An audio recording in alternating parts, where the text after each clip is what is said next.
Oke, Assalamualaikum warahmatullahi wabarakatuh. Perkenalkan, nama saya Saraya Fitriani. Saya dari kelompok 10. Saya dari jurusan Sistem Informasi.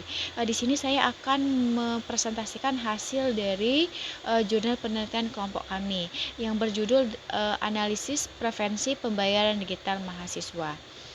Baiklah, di sini saya mulai saja. Untuk yang pertama di sini saya akan membahas tentang latar belakang mengapa kami mengambil judul tersebut. Latar belakangnya adalah perkembangan teknologi digital pada era revolusi industri 4.0 telah membawa perubahan dalam berbagai aspek kehidupan, termasuk sistem pembayaran. Saat ini masyarakat semakin banyak menggunakan pembayaran digital seperti kris dan e-wallet. Contohnya itu seperti Dana, OVO, GoPay, dan ShopeePay. Karena lebih praktis, cepat, dan mudah digunakan dibandingkan pembayaran tunai. Bank Indonesia terus mendorong penggunaan pembayaran digital melalui kris sebagai bagian dari program Cashless Society. Penggunaan metode pembayaran digital juga meningkatkan sejak pandemi COVID-19 karena masyarakat lebih memilih transaksi tanpa kontak langsung. Mahasiswa merupakan salah satu kelompok yang aktif dalam menggunakan pembayaran digital untuk berbagai kebutuhan seperti membeli makanan, berbelanja online, membayar transportasi, dan kebutuhan akademik. Kemudahan penggunaan, kecepatan transaksi, keamanan, serta berbagai promo seperti cashback dan diskon menjadi alasan utama mahasiswa untuk memilih pembayaran digital. Meskipun demikian, penggunaan pembayaran digital juga memiliki beberapa resiko, seperti kebocoran data pribadi, gangguan sistem, dan perilaku konsumtif. Oleh karena itu, perlu dilakukan penelitian untuk mengetahui preferensi mahasiswa dalam menggunakan kris dan e-wallet serta faktor-faktor yang mempengaruhi pilihan mereka.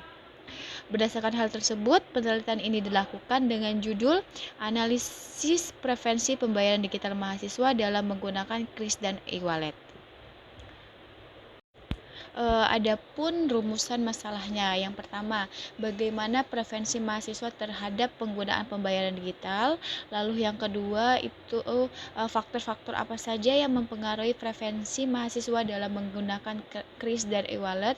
Dan yang ketiga adalah metode pembayaran digital apa yang paling dominan digunakan mahasiswa. Lalu untuk slide selanjutnya adalah tujuan. Ada beberapa tujuan dalam penelitian ini. Yang pertama adalah mengetahui preferensi mahasiswa terhadap penggunaan pembayaran digital. Lalu yang kedua menganalisis faktor-faktor yang mempengaruhi penggunaan kris dan e-wallet di kalangan mahasiswa. Dan yang terakhir adalah mengetahui metode pembayaran digital yang paling banyak digunakan mahasiswa. Untuk selanjutnya adalah pertanyaan peneliti. Yang pertama, bagaimana tingkat preferensi mahasiswa terhadap penggunaan pembayaran digital dalam aktivitas transaksi sehari-hari? Lalu yang kedua, faktor-faktor apa saja yang mempengaruhi preferensi mahasiswa dalam menggunakan pembayaran digital seperti kris dan e-wallet? Dan yang terakhir adalah apakah kemudahan pengguna berpengaruh terhadap preferensi mahasiswa dalam menggunakan pembayaran digital? Untuk yang selanjutnya adalah di dalam melakukan atau menganalisa judul yang kami bahas sekarang, ada beberapa peneliti terdahulu atau beberapa jurnal yang kami gunakan sebagai patokan untuk membuat jurnal tersebut. Yang pertama ada dari Hikmalia Safitri dan kawan-kawan di tahun 2024. Di sini judul penelitian adalah Preferensi Mahasiswa Terhadap Penerimaan kris sebagai Teknologi Pembayaran Digital. Lalu untuk hasilnya adalah kris memberikan kemudahan dan efisiensi transaksi mahasiswa. Lalu untuk yang kedua ada juga dari penelitian dari Fitri Emiliana dan kawan-kawan. Di sini judul penelitiannya adalah analisis preferensi mahasiswa dalam menggunakan kris sebagai pembayaran. Untuk hasil penelitiannya adalah kemudahan penggunaan dan manfaat mempengaruhi preferensi mahasiswa. Lalu juga ada penelitian dari Kuni Faltusoliha Amalia di tahun 2025. Di sini dia membahas judul tentang preferensi mahasiswa dalam menggunakan kris sebagai alat pembayaran digital. Dan untuk hasil penelitiannya adalah perceived ease of use dan trust berpengaruh signifikan terhadap behavioral interpretation. Lalu untuk yang keempat ada penelitian dari Krisma Verlian Nawe dan kawan-kawan di tahun 2025.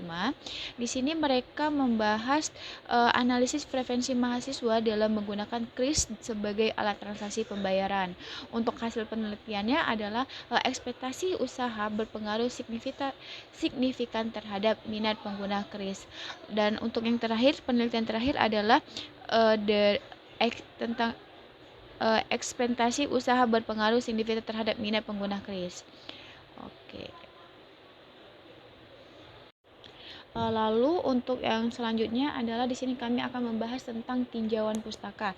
Ada yang beberapa. Yang pertama adalah pembayaran digital. Untuk pembayaran digital itu sendiri merupakan metode transaksi yang dilakukan secara elektronik tanpa menggunakan uang tunai.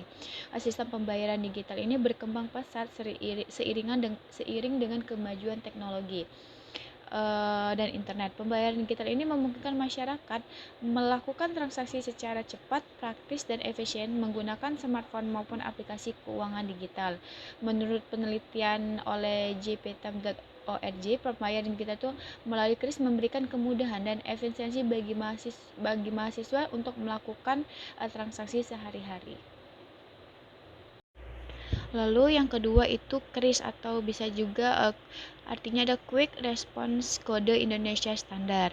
Kris itu sendiri adalah merupakan standar kode QR nasional yang dikembangkan oleh Bank Indonesia untuk menyatukan berbagai metode pembayaran digital dalam satu sistem transaksi.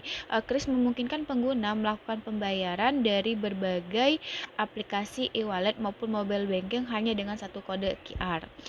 Penelitian oleh e-journal menunjukkan bahwa mahasiswa memilih kris karena dianggap praktis, mudah digunakan dan sesuai dengan kebutuhan transaksi modern. Namun demikian, beberapa kendala seperti gangguan jaringan internet, kegagalan transaksi, dan keamanan data masih menjadi perhatian pengguna. Lalu yang ketiga ada e-wallet. E-wallet atau bisa juga disebut dengan dompet digital merupakan layanan elektronik yang digunakan untuk menyimpan saldo dan melakukan transaksi pembayaran secara online maupun offline. Beberapa e-wallet yang populer di Indonesia itu antara lain Dana, OVO, GoPay, dan ShopeePay. Dan yang terakhir itu ada preferensi konsumen. Preferensi konsumen itu sendiri adalah kecenderungan seseorang dalam memilih produk atau layanan berdasarkan kebutuhan, pengalaman, kepuasan, dan manfaat yang diperoleh. Dalam konteks pembayaran digital, preferensi mahasiswa dipengaruhi oleh kemudahan pengguna, keamanan transaksi, dan kepercayaan terhadap layanan. Baiklah sekian presentasi dari saya. Semoga apa yang saya sampaikan bermanfaat buat kita semua. Saya akhiri. Wassalamualaikum warahmatullahi wabarakatuh. Terima kasih.